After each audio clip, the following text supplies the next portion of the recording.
जय भीम। साथियों, उत्तर प्रदेश के जालिम तानाशाह, मैं नाम लूंगा तो आप पहचान जाएंगे कि मैं योगी आदित्यनाथ की बात कर रहा हूं। योगी आदित्यनाथ जी ने भी एक बयान दिया है, जो बयान भारत के सेक्युलरिज्म पर बहुत बड़ा हमला है, भारत के संविधान को सीधी चुनौती देता है। क्योंकि भारत का संविधान इस देश में रहने वाले तमाम लोगों को धार्मिक आजादी देता है, जिसको आप धर्मनिरपेक्षता कहते हैं। आर्टिकल 15, आर्टिकल 19, ये तमाम वो आर्टिकल्स हैं जो आपको आजादी देते हैं।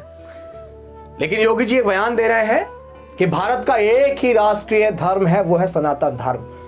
तो योगी जी, इस देश का अगर राष्ट्रीय धर्म कोई है ना, तो वो भारत का संविधान है। हमें पता है कि आप भारत के संविधान को खुले तौर पर चुनौती दे रहे हैं। आप इस देश में मनुवादी व्यवस्था लागू करना चाहते हैं, जो कभी होगी नहीं। आपके मंसूबे कभी कामयाब नहीं होंगे। लेकिन योगी जी, मुझे आप ये जवाब जरूर दीजिएगा आज, और पूरे देश को इसे विचार करना चाहिए कि आप ये कह रहे हैं कि भारत का एक ही राष्ट्रीय धर्म है और वो धर्म है सनातन धर्म। तो क्या आप बेवकूफ हो गए हैं? क्या इस देश की आजादी में जितना काम हिंदुओं ने किया है, क्या इतना काम मुस्लिम, बौद्ध, जैन, पारसी ने नहीं किया है? क्या इस देश की उन्नति के लिए जो बलिदान इस देश के हिंदुओं ने दिया है, क्या वो बलिदान मुस्लिम, बौद्ध, जैन, पारसी या तमाम जाति के लोगों ने नहीं दिया है, जो आपके सनातन धर्म को फॉलो नहीं करते हैं? क्यों आप इस देश की एकता और अखंडता को खराब करना चाहते हैं? धार्मिक चीजों पे क्यों धर्म धर्म धर्म धर्म, हर चीज में धर्म, हर चीज में धर्म। अभी पिछले दिनों एक मूवी आई पठान, आपने उसमें एक एक्टर मुस्लिम है तो आपने भी उसमें धर्म का चोला घुसेड़ दिया, एक रंग के ऊपर इतनी तगड़ी, इतना बवाल किया। एक मूवी को बाइकआउट कर रहे हैं आप। धर्म के अलावा कुछ रह ही नहीं गया है आपके पास, आपके उस गैंग के पास, भक्तों की गैंग के पास कुछ रह ही नहीं गया है।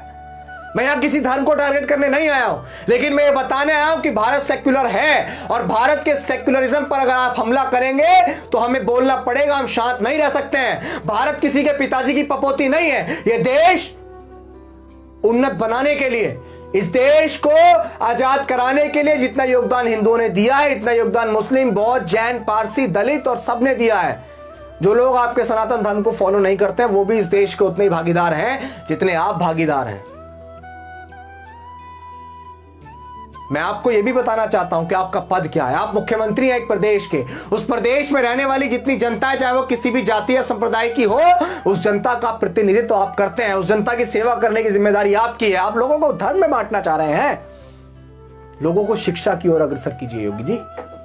आप क्यों लोगों को जो है धर्म में फेंक रहे हैं? आपकी प्रदेश की सरकार, सेंट्रल की सरकार पे इसके अलावा कुछ रह ही नहीं गया। मैं यहां आपसे कहना चाहता हूं योगी जी कि भारत का एक ही धर्म है और उसकी एक ही किताब है, वो है भारत का संविधान। भारत एक सेक्युलर देश है। भारत अनेकता में एकता का देश है। अखंड भारत बनाने की मुहिम है। आप इसको सिर्फ एक देश, एक धर्म का देश मत बनाइए। इस देश में हिंदू, मुस्लिम, सिख, ईसाई, बौद्ध, जैन, पारसी, दलित, पिछड़ा तमाम लोग रहते हैं। किसी के पिताजी की पपोती नहीं है ये देश। मैं दोबारा कहूंगा, इस देश का धर्म और उसकी किताब भारत का संविधान है, और एक ही संहिता है, वो है दंड संहिता प्रक्रिया। ये देश किसी के पिताजी की पपोती नहीं है ना। इस देश को अपने हिसाब से चलाने दिया जाएगा। इस देश में तमाम लोग रहते हैं, सेक्युलर है। भारत सेक्युलर बना रहेगा।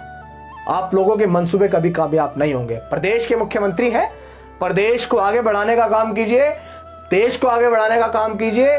धर्म और तमाम चीजों को आगे बढ़ाने से कुछ नहीं होगा। मैं किसी धर्म को टारगेट नहीं कर रहा हूं। मुझे पता है कि गैंग जो है वो फिर इस बात पे भी लग जाएगी, सनातन का अपमान कर दिया, सनातन का अपमान कर दिया।